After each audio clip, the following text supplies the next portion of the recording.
வணக்கம், welcome to Amma Samayal. இன்றைக்கி நம்ம பீச் ஃப்ரூட்டையும் பப்பாயாவையும் வச்சு ஒரு பியூரே ரெடி பண்ண போகிறோம். இது ரெண்டுமே ரொம்ப நல்லது குழந்தைங்களுக்கு. ஸோ வாங்க அது எப்படி பண்ணலான்றதை பார்க்கலாம். ஸோ இதுக்கு பீச் ஃப்ரூட்டை இந்த மாதிரி எடுத்துகிட்டு நடுவில் கொட்டை இருக்கும். ஸோ அந்த கொட்டையை விட்டுட்டு சுற்றி இருக்கிறதெல்லாம் கட் பண்ணி எடுத்துக்கலாம் நம்ம. ஸோ அந்த கொட்டையை தூக்கி போட்டுடலாம். ஸோ இப்போ இதை குட்டி குட்டியாக கட் பண்ணிவிட்டு இதை ஸ்டீம் பண்ண போகிறோம் பீச் ஃப்ரூட்டை. இப்போ ஸ்டீம் பண்ணுறதுக்கு தேவையான அளவு தண்ணி ஊற்றிக்கலாம். ஸோ இந்த மாதிரி ஸ்டீமர் இன்சர்ட்டில் வச்சும் நம்ம ஸ்டீம் பண்ணிக்கலாம். இல்லைன்னா ஒரு பெரிய கிண்ணத்தில் வச்சு கூட நீங்கள் ஸ்டீம் பண்ணிக்கலாம். ஸோ இப்போ இதில் ஒரு கப் பப்பாயா சேர்த்துருக்கேன். அப்புறமா இப்போ கட் பண்ணாலும் பீச் அது ஒன்று, அதையும் சேர்த்துக்கலாம் இதோட. ஸோ இப்போ இது மூடி வச்சுட்டு ஒரு 10 நிமிஷத்துக்கு மீடியம் ஃப்ளேமில் நம்ம இதை குக் பண்ணி எடுத்துக்கலாம்.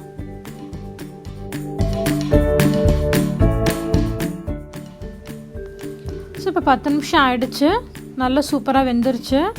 ஸோ பார்த்திங்களா, நல்லா பப்பாயாவும் சாஃப்ட் ஆகிடுச்சு. ஸோ பீச் ஃப்ரூட்டோட தோல் கூட நல்லா சாஃப்ட் ஆகிடுச்சு, குத்துனோன்னு ஈஸியாக போயிடுச்சு. இதை நல்லா ஆற வச்சுட்டு நம்ம அதுக்கப்புறமா பீச் ஃப்ரூட்டில் இருக்க தோலை எடுத்துட்டு ரெண்டுத்தையும் சேர்த்து அரைச்சி எடுத்துக்கலாம். ஸோ இப்போ நல்லா ஆற வச்சாச்சு. ஸோ பார்த்திங்களா, தோல் இந்த மாதிரி ஈஸியாக வந்துடும். ஸோ அவ்வளோதான். ஸோ இந்த மாதிரி எல்லா தோலையும் உரிச்சிட்டு நம்ம பிளெண்டரில் சேர்த்துக்கலாம்.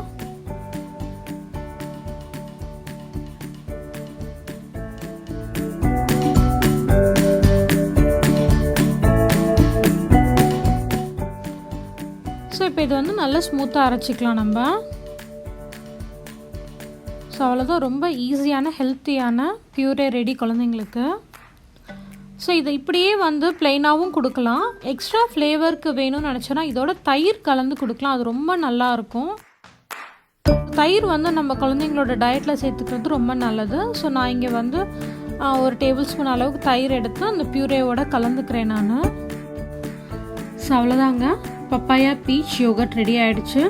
ரொம்ப டேஸ்ட்டாகவும் இருக்கும். குழந்தைங்க ரொம்ப விருப்பமாக சாப்பிடுவாங்க.